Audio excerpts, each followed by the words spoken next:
அமுதா அவள் அழகான இளம்பெண். அவள் பிறந்ததோ மிகச் சாதாரண குடும்பத்தில். அழகாக இருந்து என்ன பயன்? பணத்துக்கு பல் இளிக்கும் இந்த உலகில் அழகை எவன் கண்டுகொள்ளப் போகிறான்? அதனால் அமுதாவின் அழகினால் ஈர்க்கப்பட்டு அவளை திருமணம் செய்து கொள்ள எந்த பணக்காரனும் முன் வரவில்லை.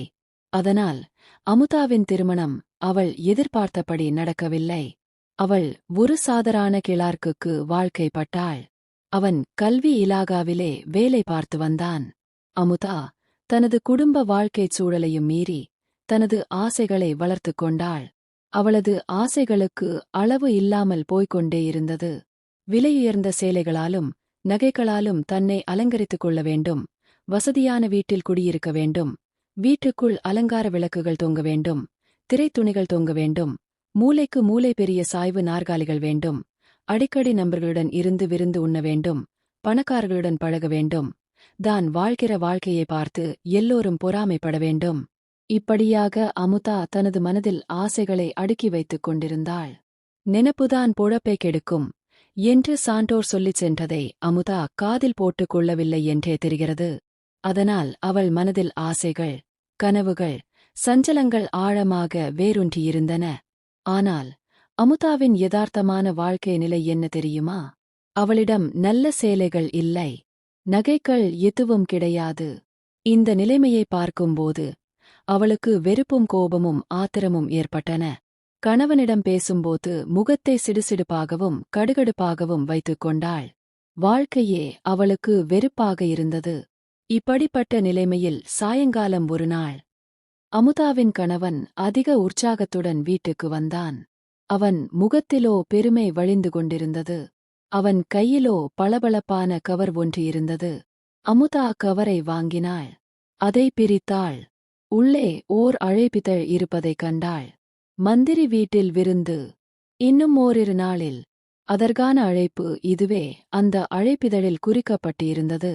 எல்லோருக்கும் இப்படிப்பட்ட அழைப்பு கிடைத்து விடுமா என்ன? சிலருக்குத்தான் இந்த பாக்கியம் கிடைக்கும். அமுதாவின் கணவன் எப்படியோ அரும்பாடுபட்டு அந்த அழைப்பை பெற்றுவிட்டான்.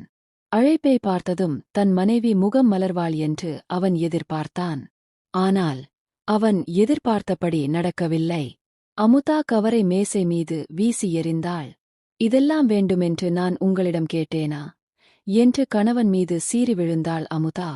இதைக் கேட்டு வருத்தப்பட்டு அதே சமயம் கெஞ்சுகிற தொனியில் மனைவியை பார்த்து கூறினான், அமுதா, கோபப்படாதே. நீ எங்கும் வெளியில் வருவதே இல்லை என்பது எனக்கு தெரியும். இது மந்திரி வீட்டு அழைப்பு. இதை வாங்குவதற்கு ஏகப்பட்ட போட்டி. மிகவும் கஷ்டப்பட்டு வாங்கினேன், உனக்காக வாங்கினேன் என்று கூறி அவளது கோபத்தை குறைக்க முயற்சித்தான் கணவன். எனக்கு உடுத்திக் கொள்வதற்கு ஒரு நல்ல சேலை உண்டா? போட்டுக்கொள்ள நகை நட்டு உண்டா என்று கணவனை பார்த்து கேட்டாள் அமுதா. அவள் கண்களில் நீர் பெருகியது. அவளை பார்க்க அவனுக்கு மிகவும் பரிதாபமாக இருந்தது. அவனுக்கும் அழுகை முட்டிக்கொண்டு வந்தது. அதை பார்த்து அவள் தனது அழுகையை நிறுத்திக் கொண்டாள். கண்ணீரை துடைத்துக் கொண்டாள். அவள் மிகவும் அமைதியாக தனது கணவனிடம், என்னிடம் நல்ல சேலை எதுவும் இல்லை. இந்த கோலத்தில் மந்திரி வீட்டு விருந்துக்கு போக வேண்டாம். இந்த அழைப்பிதழை வேறு யாருக்காவது கொடுத்து விடுங்கள் என்று கேட்டுக்கொண்டாள். அவன் கொஞ்ச நேரம் யோசித்துவிட்டு மனைவியை பார்த்து, போரு அமுதா, அவசரப்பட வேண்டாம். ஓரளவு சுமாரான விலையில் நல்ல சேலை வாங்க எவ்வளவு ஆகும் என்று கேட்டான். எப்படியும் 400 ரூபாய் தேவைப்படும் என்றாள் அமுதா. இதைக் கேட்டதும் அவனது முகம் வெளுத்தது. அவன் ஒரு வேட்டை பிரியன். துப்பாக்கி வாங்குவதற்கு கொஞ்சம் கொஞ்சமாக பணம் சேர்த்து வைத்திருந்தான். இருந்தாலும் அந்த பணத்தை சேலையில் கரைத்துவிட முடிவு செய்தான். பரவாயில்லை அமுதா, நீ சந்தோஷமாக இருந்தால் அதுவே எனக்கு போதும் என்று கூறி அமுதாவிடம் 400 ரூபாயை கொடுத்தான். அழகான சேலையா பார்த்து வாங்கு என்று ஆலோசனையும் சொன்னான். சேலை வாங்கியாச்சு. விருந்து நாளும் மிகவும் நெருங்கிக் கொண்டிருந்தது. வேதாளம் மீண்டும் முருங்கை மரம் ஏறியது போல அமுதா மீண்டும் சிடுசிடு என்று இருந்தாள். விருந்து எல்லாம் எனக்கு தேவைதானா என்றாள் அவள். அவளது பேச்சில் சீற்றம் தெரிந்தது. ஏன், என்ன ஆச்சு உனக்கு என்று கணவன் கேட்டான். எனக்கு ஒரு நல்ல நகை கூட இல்லை. பணக்காரர்களுக்கு மத்தியில் நான் கழுத்தில் ஒன்றுமில்லாமல் நிற்க நான் விரும்பவில்லை. என்னால் விருந்துக்கு வர முடியாது என்றாள். கணவன் மீண்டும் யோசிக்கத் தொடங்கினான். அவன் விருந்தை விட்டு கொடுக்கத் தயாராக இல்லை. உன் சிநேகிதி ரமாவிடம் நிறைய நகை இருக்கு. நீ போய் ஒரு நகை இரவல் கேட்டால் தரமாட்டாளா? என்ன? விருந்து முடிந்ததும் திருப்பிக் கொடுத்துவிடலாம் என்று புதியதொரு யோசனையை மனைவியிடம் கூறினான் கணவன். கணவன் கூறிய இந்த யோசனையை கேட்டதும் அமுதாவுக்கு மகிழ்ச்சி தாங்கவில்லை. அதுதான் சரியென்றும் அவளது மனதுக்குப் பட்டது. உடனே ரமாவின் வீட்டை நோக்கிப் புறப்பட்டாள் அமுதா. அங்கு போனதும் அவளிடம் தனது சோகக் கதையை மனம் உருகும்படி கூறினாள். அமுதாவின் சோகக் கதையைக் கேட்டு மனம் உருகிப்போன ரமா உடனே எழுந்து சென்று ஒரு பெட்டியை எடுத்து வந்தாள். அதைத் திறந்து காட்டினாள். இதில் எது வேணுமோ அதனை எடுத்துக்கொள் என்று கூறினாள். அமுதாவுக்கோ எதை எடுப்பது எதை விடுவது என்று முடிவு செய்ய முடியவில்லை. அவளது ஆசை விண்ணை நோக்கி வேகத்தில் சென்று கொண்டிருந்தது. இவ்வளவுதானா? இன்னும் வேறு நகை இருக்கிறதா என்று ரமாவிடம் கேட்டாள் அமுதா. ஓ, இன்னும் இருக்கே என்று சொல்லிக்கொண்டே அமுதாவை ஓர் அறைக்குள் அழைத்துச் சென்றாள் ரமா. பீரோவை திறந்து காட்டினாள். அமுதா பீரோவுக்குள் நோட்டம் விட்டாள். ஒரு கருப்பு பெட்டியை கையில் எடுத்தாள். அதைத் திறந்து பார்த்தாள். அதில் ஒரு வைர நெக்லஸ் ஜொலித்துக் கொண்டு இருந்தது. அதை பார்த்ததும் அமுதாவுக்கு நிதானம் போய்விட்டது. கை நடுங்கியது. மனசு படபடத்தது. நெக்லஸை எடுத்து கழுத்தில் வைத்து பார்த்தாள். அவளுக்கு அது மிகவும் பொருத்தமாக இருந்தது. இந்த நெக்லஸை எனக்கு இரவல் தருவாயா என்று கெஞ்சும் குரலில் ரமாவிடம் கேட்டாள் அமுதா. தாராளமாக எடுத்துக்கொண்டு போ என்று கூறினாள் ரமா. அமுதா ரமாவைத் தழுவிக்கொண்டு தனது மகிழ்ச்சியை வெளிப்படுத்தினாள். நகையை வாங்கிக் கொண்டு வீட்டை நோக்கி புறப்பட்டாள் அமுதா. விருந்து நாள் வந்தது. விருந்துக்கு வந்தவர்களில் அமுதாதான் மிகவும் அழகாக இருந்தாள். அங்கிருந்த கூட்டத்தில் அவள் தேவதை போல் விளங்கினாள். அழகான சேலை, இடுப்பான நகை, இயற்கையிலேயே அவளும் மிக மிக அழகு. எல்லோரும் அமுதாவையே திரும்பி திரும்பி பார்த்தார்கள். சிலர் அவளிடம் வந்து வணக்கம் செய்து பெயரை கேட்டார்கள். கல்வி அமைச்சரும் அவரது கடைக்கம் பார்வையை அமுதாவின் மீது வீசினார். அமுதா அமுதா என்றே பலரும் முணுமுணுக்கத் தொடங்கினர். பெரிய இடத்து விருந்துகளில் ஆணும் பெண்ணும் சேர்ந்து நடனம் ஆடுவார்கள். அன்று அமுதாவுடன் ஆடத்தான் பலருக்கும் விருப்பம். அமுதாவின் அலங்காரத்துக்கு முழு வெற்றி கிடைத்துவிட்டது. அந்த பேதை பெண்ணின் நெடுநாளைய ஏக்கம் நிறைவேறியது. அவளது இதயம் மகிழ்ச்சியில் துள்ளி விளையாடியது. அவளால் அந்த விருந்தை மறக்க முடியாது. இரவு துவங்கிய விருந்து அதிகாலை 4 மணிக்கு முடிந்தது. காலை 10 மணிக்கு அமுதாவின் கணவன் அலுவலகம் போயாக வேண்டும். அதனால் அவர்கள் உடனே புறப்பட்டனர். மாளிகையை விட்டு வெளியே வந்ததும் பனி அடித்தது. அமுதாவின் மீது தன் பழைய மேல் கோட்டை கழற்றி போர்த்தினான் அவளது கணவன். வீட்டுக்கு வந்ததும் அமுதா அவசரமாய் கோட்டை கழற்றினாள். கடைசியாக தனது அலங்காரத்தை ஒருமுறை கண்ணாடியில் பார்க்க ஆசைப்பட்டாள். கண்ணாடியின் முன் போய் நின்றாள். திடீரென்று அலறிக் கத்தினாள். என் அவள் கழுத்தில் இருந்த வைர நெக்லஸை காணோம், நகையைக் காணோம் என்றதுமே அவளது கணவனும் பதறிப்போனான். மந்திரியின் வீட்டை விட்டு வெளியே வரும்போது நகை இருந்ததா என்று கேட்டான். இருந்தது என்றாள் அமுதா. அப்படியானால் வழியில் விழுந்து இருக்க வேண்டும், அல்லது வண்டியில் விழுந்து இருக்க வேண்டும். நான் போய் தேடி வருகிறேன் என்று சொல்லிவிட்டு அவசரமாக ஓடினான்.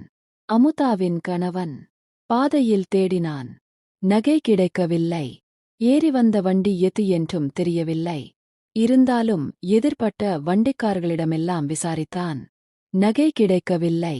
பிறகு காவல் நிலையம் சென்று அங்கு புகார் கொடுத்தான். நகையை கண்டெடுத்தவர்கள் திரும்ப கொடுத்தால் சன்மானம் தருவதாக பத்திரிகைகளில் விளம்பரம் கொடுத்தான். சோர்ந்து போய் வீடு வந்து சேர்ந்தான். அமுதாவின் முகம் இருண்டுவிட்டது. பயங்கரமான கவலை அவளை பிடித்து ஆட்டிக்கொண்டு இருந்தது. நேற்று இருந்த மகிழ்ச்சி இன்று போன இடம் தெரியவில்லை. உடனே செய்ய வேண்டியது என்ன என்று கணவனும் மனைவியும் யோசித்தார்கள். கொஞ்சம் அவகாசம் கிடைத்தால் நல்லது என்று நினைத்தார்கள். இதற்கிடையே நெக்லஸின் கொக்கி ஒடிந்து போய்விட்டது, சரி செய்து கொண்டு வருகிறேன் என்று அமுதா தன் சிநேகிதி ரமாவுக்குச் சொன்னாள். நகை கிடைக்குமா கொடுத்த விளம்பரத்திற்கு பலன் உண்டா என்று ஒரு வாரத்துக்கு மேல் காத்திருந்தார்கள். ஆனால் நகை கிடைத்தபாடில்லை. நகை இருந்த காலி பெட்டியை எடுத்துக்கொண்டு புறப்பட்டார்கள். காணாமல் போன நகை மாதிரி வேறு ஒரு நகையை வாங்கிக் கொடுத்து விடலாம் என்று அவர்கள் நினைத்தார்கள். கடை கடையாக ஏறி ஏறி இறங்கினார்கள். ஆனால் கடைக்காரர்கள் கையை விரித்து விட்டார்கள். இந்த பெட்டி எங்கள் கடை பெட்டி இல்லை என்று சொல்லிவிட்டார்கள். கடைசியாக ஒரு பெரிய கடை ஒன்றில் ஒரு நெக்லஸை பார்த்தார்கள். அது தொலைந்து போன நெக்லஸ் போலவே இருந்தது. இந்த நெக்லஸ் விலை என்ன என்று கேட்டார்கள். இதன் விலை 40,000 ரூபாய். கடைசி விலை 36,000 ரூபாய் என்று கடைக்காரர் சொன்னார். கணவனும் மனைவியும் மலைத்து போனார்கள். ஆனாலும் வேறு வழி என்ன? வாங்கித்தானே ஆகஸ்ட் வேண்டும். 3 நாட்களுக்குள் வந்து வாங்கிக் கொள்கிறோம். யாருக்கும் விற்றுவிடாதீர்கள் என்று கடைக்காரரிடம் கூறிவிட்டு வீட்டை நோக்கி புறப்பட்டார்கள். அவசரமாக காரியத்தில் இறங்கினர். அமுதாவின் கணவனுக்கு ஒரு பூர்வீகச் சொத்து இருந்தது. அதனை 18,000 ரூபாய்க்கு விற்றனர். அமுதாவின் கணவன் இதுவரையில் யாரிடமும் கடன் வாங்கியதே இல்லை. அப்படி ஒரு கடன் வாங்கா கொள்கையை கடைபிடித்து வந்தான் அவன். இப்போது கொள்கையை மாற்றினான். கடனுக்காக அலைந்தான். 500, 1000 என்று தன் நண்பர்களிடம் எல்லாம் கடன் வாங்கினான். வாங்கிய கடனுக்கு புரோ நோட்டு எழுதி கொடுத்தான். எப்படியோ அங்குமிங்கும் பணம் புரட்டி நகையை வாங்கிவிட்டார்கள். அமுதா புது நகையை பழைய பெட்டிக்குள் வைத்து எடுத்துக்கொண்டு போய் ரமாவிடம் கொடுத்தாள். ரமா அமுதாவை பார்த்து, அமுதா, இன்னும் கொஞ்சம் சீக்கிரமா கொண்டு வந்திருக்கக் கூடாதா என்று செல்லமாக கேட்டாள். நகை பெட்டியை வாங்கிக் கொண்டாள் ரமா. அதன் பிறகு அமுதாவும் அவளது கணவனும் பட்ட கஷ்டங்கள் கொஞ்சமா நஞ்சமா? பயங்கரமான கடன் சுமை தலைக்கு மேல் காத்துக் கொண்டிருந்தது. வேதனையும் சவாலும் நிறைந்த வாழ்க்கை அவர்களை அறைகூவி அழைத்தது. அமுதாவுக்கு தைரியமாக வாழ்க்கையை எதிர்கொள்வதைத் தவிர வேறு வழியில்லை. இருந்த வீட்டை காலி செய்துவிட்டு இன்னும் சிறிய வீட்டுக்கு குடியேறினார்கள். வேலைக்காரியை நிறுத்திவிட்டு வீட்டு வேலைகள் அனைத்தையும் அமுதாவே செய்து வந்தாள். கடை கடையாக போய் பேரம் பேசி சாமான்களை மலிவான விலைக்கு வாங்கினாள். அவற்றை அவள் ஒருத்தியே சுமந்து கொண்டு வீட்டுக்கு வந்தாள். அவளது கணவனும் அப்படித்தான். ஆபீஸ் வேலை முடிந்து வீட்டுக்கு வந்ததும் ஒரு புத்தகக் கடையில் ராத்திரி வரையில் வேலை செய்தான்.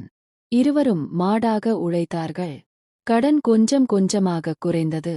ஓயாத உழைப்பால் அமுதாவின் அழகும் குறைந்து கொண்டே போனது. அவளது தலைமுடி சிக்குப்பிடித்து அசிங்கமானது. அவளது கைகள் காய்த்துப் போயிருந்தன. அவள் குரலின் இனிமை எங்கே போனது என்றே தெரியவில்லை. 10 ஆண்டுகள் ஓடிவிட்டன. கடனை அடைத்துவிட்டார்கள். பாவம் அமுதா இந்த 10 ஆண்டுகளில் கிழவி போல் ஆகிவிட்டாள்.